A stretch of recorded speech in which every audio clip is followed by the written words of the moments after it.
미국의 발명가 토머스 에디슨. 그의 뛰어난 발명품들은 20세기 과학기술 문명의 시대를 열어젖 쳤다.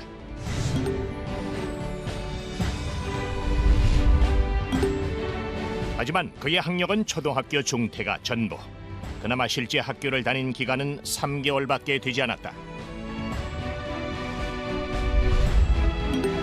게다가 발명왕이란 호칭을 얻기까지는 무려 11만 번에 달하는 실패가 존재했다는 사실.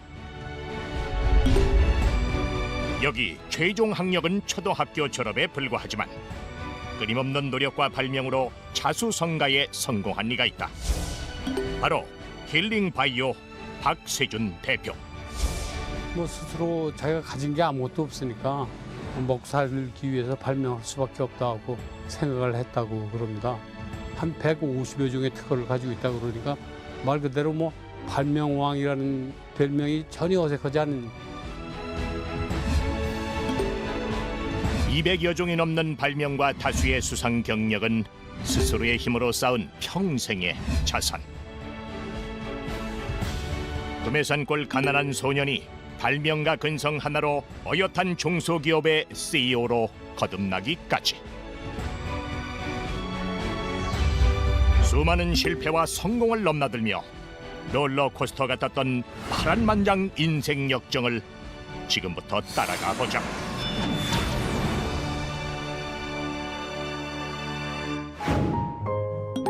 (1945년에) 태어난 해방둥이 박세준. 그의 고향은 학교에 가려면 높은 산을 2개나 넘어야 할 만큼 깊은 금해산골이었다. 1년 내내 농사를 지어도 끼니조차 해결이 쉽지 않았던 시절. 하루 한두 끼는 꼭 고구마나 우거지죽으로 허기를 달래야만 했는데, 어려운 집안 형편 때문에 초등학교밖에 다니지 못한 박세준은 친구들이 상급 학교로 진학하는 모습을 멀리서 지켜볼 수밖에 없었고, 늘 배움에 목말라 있던 그는 나이 20이 되던 해 크나큰 결단을 내렸다.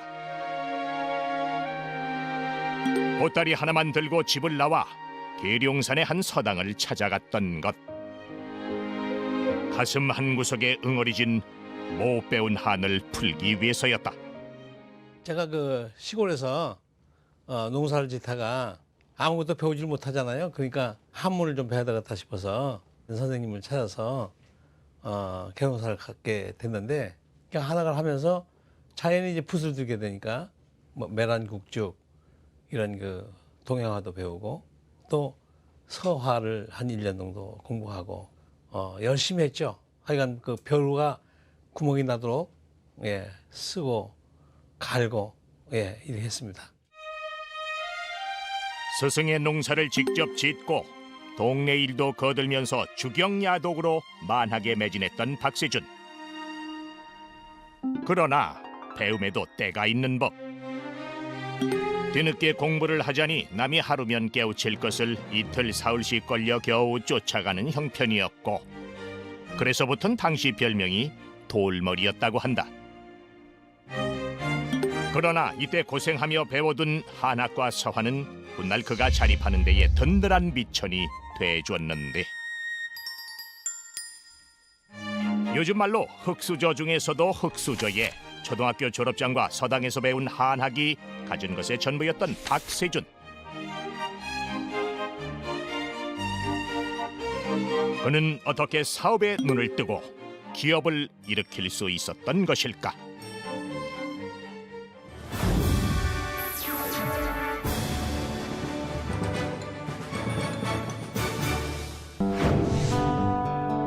때는 1974년.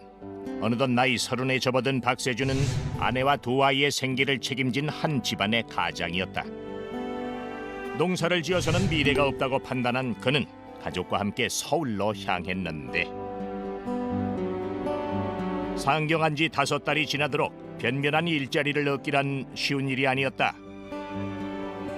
구두 뒤축이 떨어져 나가도록 거리를 헤매고 다녔지만 배움도 짧고 특별한 기술도 없는 그를 반갑게 맞이해준 곳은 그 어디에도 없었던 것.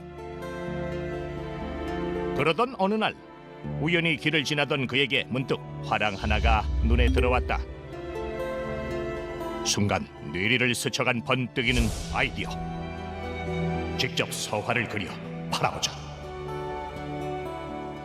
어렸을 때 그 어깨너머로 배운 서화를 그려가지고 인사동 화랑가에 가서 아마 팔았던 모양입니다. 화상들이 그 작품을 보고서 괜찮다고 생각을 했는지 500원의 외상으로 사주셨다고 그럽니다. 장당 500원씩에. 근데 나중에 보니까 자기한테 외상으로 500원에 산 그림을 표구를 잘 해가지고 10만 원씩 받고 팔더라는 거죠. 화랑 주인의 장사 속에 충격을 받은 박세주는 남에게 맡길 것이 아니라 직접 서화를 그려 판매하기로 결심했다. 지필목을 준비해 다니면서 그림도 그려주고 가훈이나 사자성어도 써주면 웬만큼 수입이 되겠다 싶었던 것. 그러나 생전 처음 나선 영업의 세계는 결코 만만치 않았다. 그걸 문 열고 들어가기가 굉장히 힘들더라고요. 첫날은 실패했는데 이튿날은 돌아올려 해도 버스비도 없고 하니까 이제 문을 열고 들어갔어요. 용기를 내서. 뭐 좌우명도 써달라고 하고 가운도 써달라고 하고 또 제가 사원도 써주고 이렇게 했는데 그 돈을 주시는데 보니까 봉투에 최소가 5,000원 또 10,000원 이렇게 들었더라고요. 그날 23만 원을 벌었어요. 서화를 그려 판매하는 일로 어느 정도 생활 기반을 마련할 수 있었던 박세준. 계룡산 서당에서 돌머리라 빈잔을 받으며 인내로 배워둔 한학과 서화가 막막했던 서울 생활에 한 줄기 빛을 던져줄 줄 과연 누가 알았겠는가.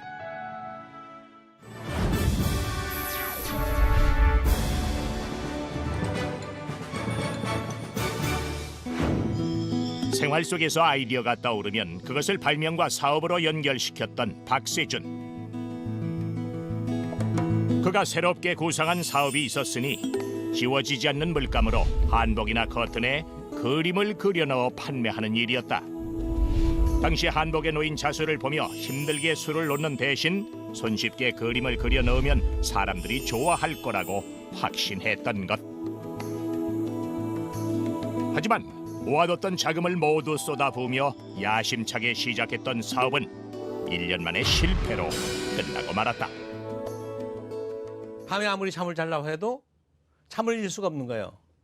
뒤로 놓으면 등허리가 쑤시고 앞으로 놓으면 숨을 가쁘고 옆으로 놓으면 옆구리가 쑤시고 우리 어머니 아버지가 와병으로 사경을 해먹고 있었는데 부도가 나도 어머니 아버지가 돌아가신 다음에 부도가 나라.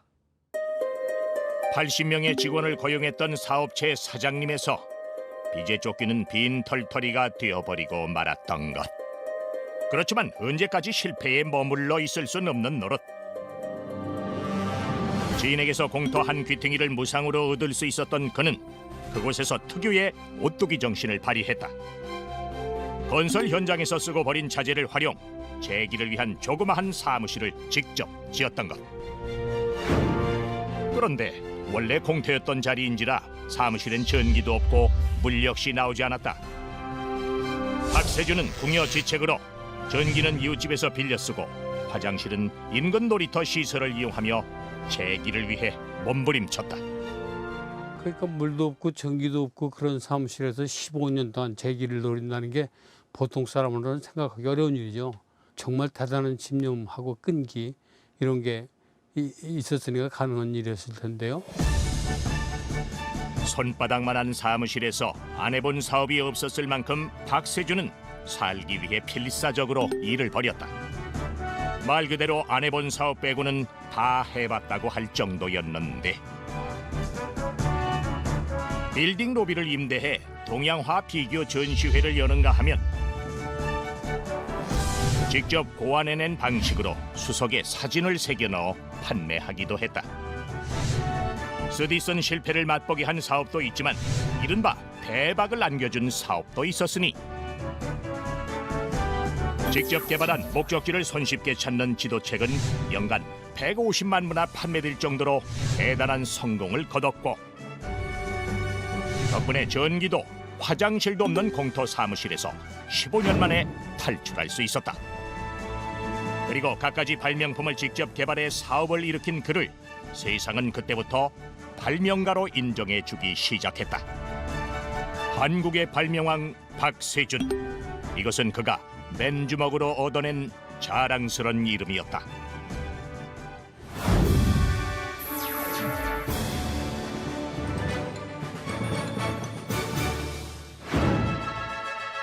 (2001년) 대한민국 특허기술대전에서 최고의 대통령상을 수상한 박세준. 대한민국 특허기술대전은 국가산업기술 경쟁력을 높이기 위해 1982년 전국 우수 발명품 전시회로부터 이어진 과학 분야의 주요 행사 중 하나.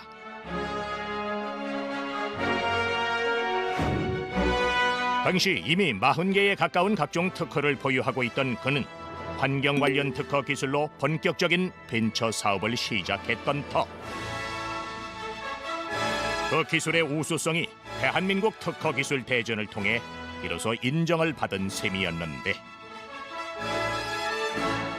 그 기술이란 바로 음식물 쓰레기를 농사용 퇴비로 바꾸는 것으로, 경기도 시흥시 음식물 쓰레기 퇴비화 시설 기술 공모에서 막강한 대기업을 제치고 1위로 선정된 바 있는 박세준의 특허 기술이었다. 우리나라 음식이 짜지 않습니까? 그러다 보니까 쓰레기로 나온 음식물도 퇴비로 만드는데 어려움이 많았었죠. 음식물 쓰레기의 염도를 크게 낮추는 기술, 거기 비닐이 섞여 들어가고, 그래서 이제 그 비닐을 제거하는 그 두 가지 기술이 이제 평가를 받았는데, 그런데 기술 공모에서 1등을 차지한 후 박세준은 우려 섞인 시선과 마주쳐야만 했다. 당시 음식물 쓰레기 퇴비화 시설 구축은 50억 원 가까운 예산이 소요되는 대규모 공사. 이름도 없는 중소기업에서 이렇게 큰 설계 시공을 해낼 수 있겠냐는 불신이 무엇보다 컸던 것. 그러나 보란 듯 음식물 쓰레기 자원화 시설은 완공됐고, 이 시스템으로 대한민국 특허기술 대전에서 대통령상까지 수상하게 된 것인데, 이러한 환경 관련 사업으로 2000년 한 해 매출 40억 원을 달성할 수 있었던 박세준은 이때부터 어엿한 중소기업인으로 인정받을 수 있었다. 제가 사실 6번을 망했는데, 망할 때마다도 제가 그 용기가 있었던 거는 망해도 굶어 죽진 않는다. 내가 양심을 잘 쓰고 정말 그 정직하게 세상을 올바로 살면 내가 이 손만 가지 나가도 먹고 산다. 하루 수십 톤씩 쏟아지는 음식물 쓰레기를 농사용 퇴비로 변신시킨 박세준. 그러나 그에겐 한 가지 고민거리가 있었으니, 바로 음식물 쓰레기 처리 시설에서 나는 지독한 악취였다. 남들은 당연하게 받아들이고 참을 수밖에 없다고 여긴 음식물 쓰레기 냄새였지만, 그의 발명가 기질이 그냥 지나칠 수 없었던 것. 하루에 100톤을 처리하게 되는데 막 적체가 되고 거기서 썩기 시작하는 거예요. 발효를 시켜야 악취가 없어지는 건데, 부패도 세균이 하고 유해균이 하고 발효는 유익균이 한단 말이죠. 그 균을 찾는데 독초를 여러 가지를 다 모아서 발효를 시켜본 거예요. 음식물 쓰레기의 심한 악취를 해결하기 위해 박세준이 찾은 비밀의 열쇠는 바로 미생물. 자연에서 얻은 미생물을 액체 상태로 만들어 하루 50리터 정도 뿌리니 음식물 쓰레기 악취를 없애는 효과를 거둘 수 있었고, 이 기술 역시 특허를 받아내는데 성공했다. 게다가 이 미생물은 축산업에도 곧바로 적용됐다. 미생물 가루를 돼지 사료에 섞어 먹이자 새끼 돼지의 폐사율이 크게 줄었고, 돼지 우리의 액체 상태로 살포하니 분뇨의 악취 또한 사라지는 효과를 거둘 수 있었던 것. 냄새 없이 액체로 된 분뇨를 논이나 밭에 뿌려주면 토양이 비옥해지고 농작물의 병해충 저항성도 커집니다. 골칫거리에 불과하던 돼지 분뇨를 완전 재활용하는 셈입니다. 음식물 쓰레기 처리 시설과 축산업에서 미생물의 효과를 확인한 박세준은 관심 분야를 더욱 넓히게 됐는데, 그것은 바로 현대인의 건강 문제였다. 미생물과 인체의 건강, 이 둘 사이엔 어떤 상관관계가 있었던 것일까?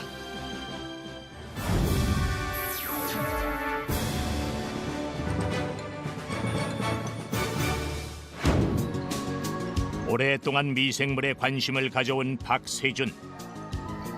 그가 미생물 중에서도 가장 주목하고 있었던 건 바로 인체 내 유산균이었다. 언제부턴가 건강식품의 하나로 자리를 잡은 유산균은 장 속에 꼭 있어야 할 세균의 일종.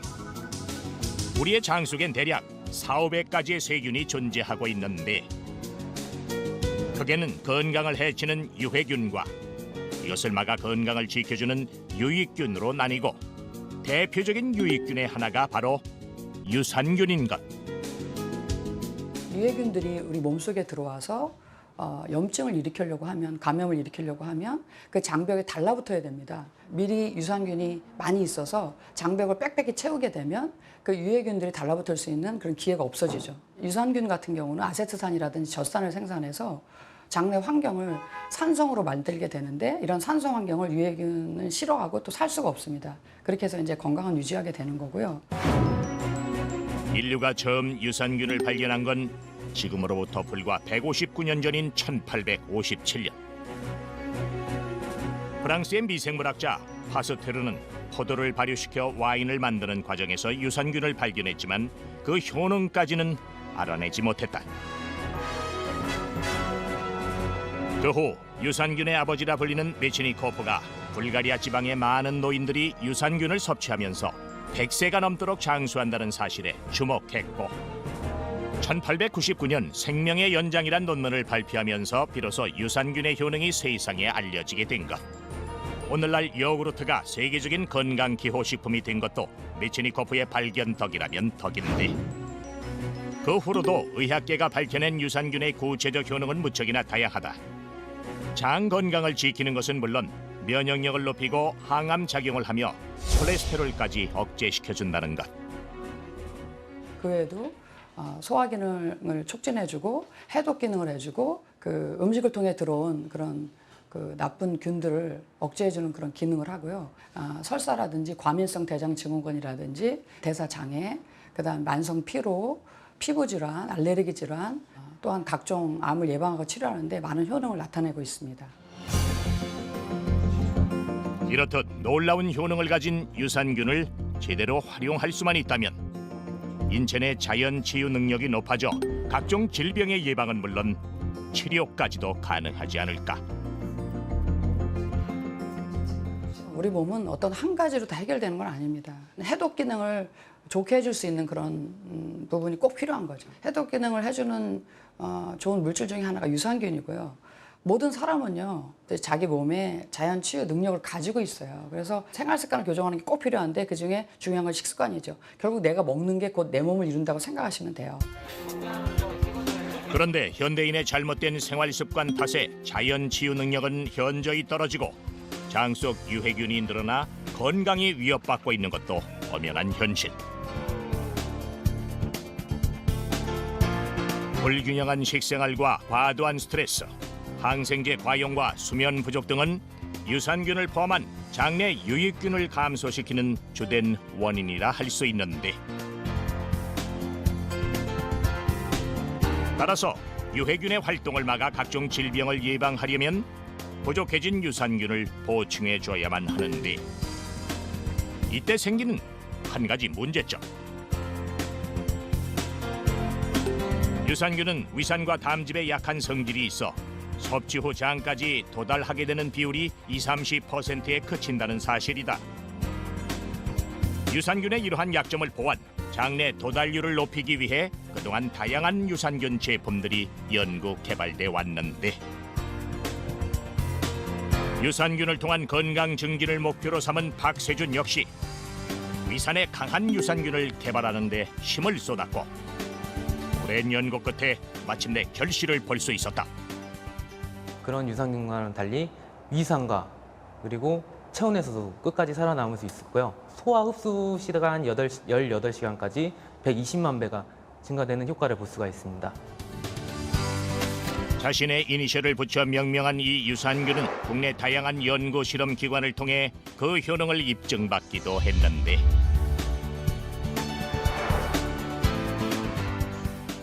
충북대학교 의과대학의 논문에 따르면 면역력 향상이 2배 반 이상 향상되었다는 논문이 발표되었고요. 충청대학교 논문에 따르면 과민성 대장균 증후군 환자를 164명을 가지고 실험한 결과 소화불량과 변비가 72시간 만에 완벽히 개선되었다는 논문이 발표되었습니다.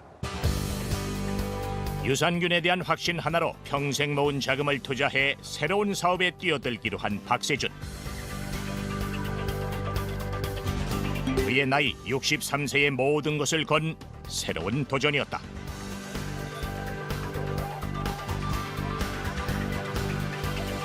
그러나 인생의 결실을 거둬야 할 나이에 전혀 해본 적이 없는 식품 사업을 벌이겠다는 그를 가족들은 모두 말렸고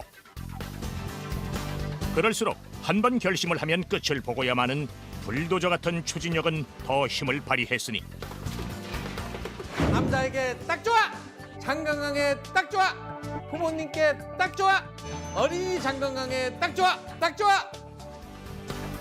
자신이 만든 딱 좋아를 외치며 직접 출연한 광고는 소비자에게 신뢰를 주기 위한 목적도 있었지만 모든 것을 건 만큼 꼭 성공하고야 말겠다는 의지의 또 다른 표현이었는지도 모른다. 너무 좋아! 예, 자신감 있게 얘기를 해야 광고 효과가 있다. 이렇게 생각을 했고 딱 좋아가 아주 좋아, 더 좋아, 참 좋아 여러 가지가 있잖아요. 그걸 포괄한 것이 딱 좋아야. 딱 하면 끝난 거야. 그죠? 딱 좋아. 충북 청주에 위치한 한 공장. 지난 2009년 4월에 준공된 이곳에서는 하루 20톤이 넘는 자체 개발 제품들이 만들어지고 있는데 갖가지 곡류와 한약재에서 추출한 영양소는 유산균과 함께 특허받은 방법으로 발효되고 24시간 건조 과정을 거치게 된다. 5,000년 역사에서 가장 위대한 업적이 발효과학입니다. 발효과학. 발효한 식품을 먹으면 절대 부작용이 없잖아요. 유산균을 가지고 발효해서 우리가 먹게 되면 건강이 빨리 증진돼서 가난과 배고픔에서 벗어나고 싶었던 두메 산골의 한 소년. 그는 성공을 위해 발명을 거듭했다. 숱한 실패를 자산으로 발명가에서 환경벤처 사업가로 또다시 식품 사업가로 변신해온 박세준. 안 된다고 주저앉기보다 새로운 도전을 주저하지 않았던 그는 이렇게 말하고 싶었는지도 모른다. 실패는 성공으로 가는 과정일 뿐이라고. 효능을 높이기 위한 그런 연구를 하고 있고 이제 균도 계속 개발을 하고 있다. 대부분의 이 항생제 정도는 유해균은 증식하고 유익균은 죽어버려요. 모든 염증을 일으키는 주범이 유해균이거든요. 그런 균을 슈퍼유산균을 잡으면 유해한 균은 잡고 유익한 균은 길러주는 유산균도 여러 종류인데 다 특허를 받았고 이번에 또 제가 15을 개발해서 특허 신청을 했습니다.